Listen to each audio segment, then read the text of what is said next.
फाइलों में गांव का मौसम गुलाबी है, तुम्हारी फाइलों में गांव का मौसम गुलाबी है, मगर ये आंकड़े झूठे हैं और ये दावा किताबी है। प्रिया सरोज।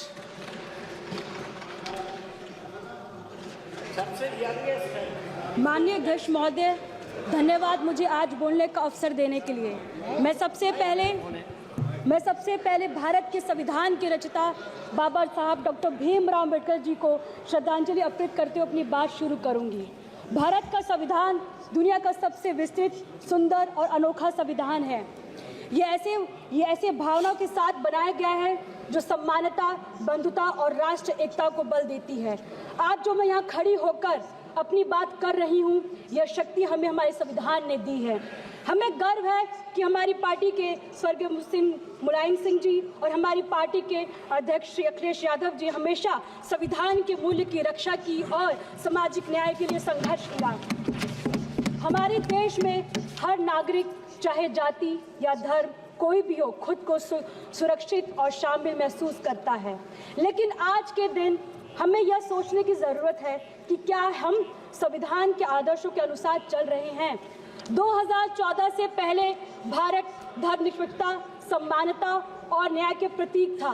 2014 से पहले सभी सरकारों ने संविधान का आदर किया था, लोकतंत्र, धर्मनिरपेक्षता को सुरक्षित रखा। पिछले 10 वर्षों से जब से एनडीए सरकार सत्ता में आई, इस सरकार ने संविधान की संस्थाओं पर निरंतर आघात करना जारी रखा। विकास के वादे पर विनाश की एक अंतहीन कथा रखी है। सरकार की नीतियां एक धर्म और प्राथमिकता देकर धर्मनिरपेक्षता को कमजोर कर रही है। असहमति जताने वाली को देशद्रोही कहा जाता और उनके खिलाफ हिंसा या धमकी को सही ठहराना आर्टिकल 19, आर्टिकल 21 सीधा उल्लंघन है। तुम्हारी फाइलों में गांव का मौसम गुलाबी है, तुम्हारी फाइलों में गांव का मौसम गुलाबी है, मगर ये आंकड़े झूठे हैं और ये दावा किताबी है। 2018 में लाए गए इलेक्टोरल बॉन्ड ने राजनीतिक फंडिंग में पारदर्शिता को खत्म किया, जिसे सुप्रीम कोर्ट ने असंवैधानिक बताया। कंट्रोवर्शियल कृषि कानून ने किसानों का विश्वास तोड़ा, उन्हें रद्द किया गया, लेकिन किसानों की समस्या आज भी अनसुलझी है। मंदिर मस्जिद के नाम पर संभल जैसे नए नए विवाद को जन्म देकर समाज में निरंतर घृणा और नफरत का माहौल पैदा किया जा रहा है। मगर मैं कहना चाहूंगी, सत्ता में बैठे लोगों ने ये कैसा हिंदुस्तान कर दिया, सत्ता में बैठे लोगों ने कैसा हिंदुस्तान कर दिया, बेजान इमारतों को हिंदू मुसलमान कर दिया। स्वतंत्र संस्थानों और मीडिया को दुरुपयोग किया जा रहा है। दलित की बेटी का अपहरण होना, उनका रेप कर दिया जाना, उनके शव को पुलिस द्वारा रात को पेट्रोल डालकर जला दिया जाना, उनके घरों में आग लगा दिया जाता, सभी घटनाएं 70 वर्ष के बाद भी हो रहा है। यूपी सरकार ने ESM लागू कर हड़ताल पर रोक लगाया है। राज्य में कोई भी कर्मचारी आज 6 महीने तक हड़ताल नहीं कर सकता है।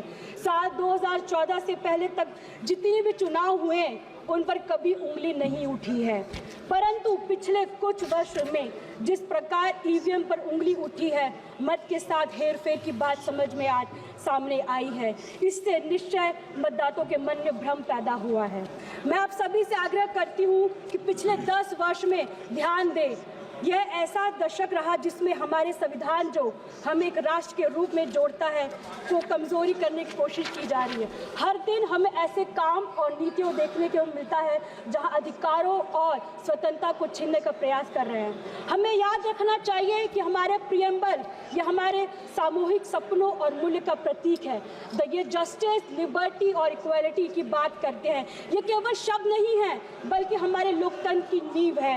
ये सिद्धांत हर नागरिक के सम्मान और गरिमा से जीने का अधिकार सुनिश्चित करने के लिए बने हैं। समाजवादी पार्टी पिछड़े, दलित, अल्पसंख्यक समुदाय के साथ मजबूती से खड़ी है। उनके अधिकारों को उत्थान करने का प्रतिबंध है और हम सुनिश्चित करते हैं कि उनकी आवाज़ हर राजनीतिक चर्चा में सुनी जाए। जाति जनगणना को हम सामाजिक और आर्थिक असमानताओं को दूर करने और समान अवसर प्रदान करने के लिए आवश्यकता मानते हैं। हमारा संविधान की मूल भावना है ये कि समाज के अंतिम पायदान पर खड़े व्यक्ति को मुख्य धारा से जोड़ना। हमारी पार्टी और और हमारे नेता पीडीए के माध्यम से संविधान की उसकी मूल भावना को साकार कर रहे हैं। भारत का संविधान हमें देता है संदेश, भारत का संविधान हमें देता है संदेश, हम सब बाद में सबसे पहले हमारा देश। जय भीम, जय समाजवाद। Thank you.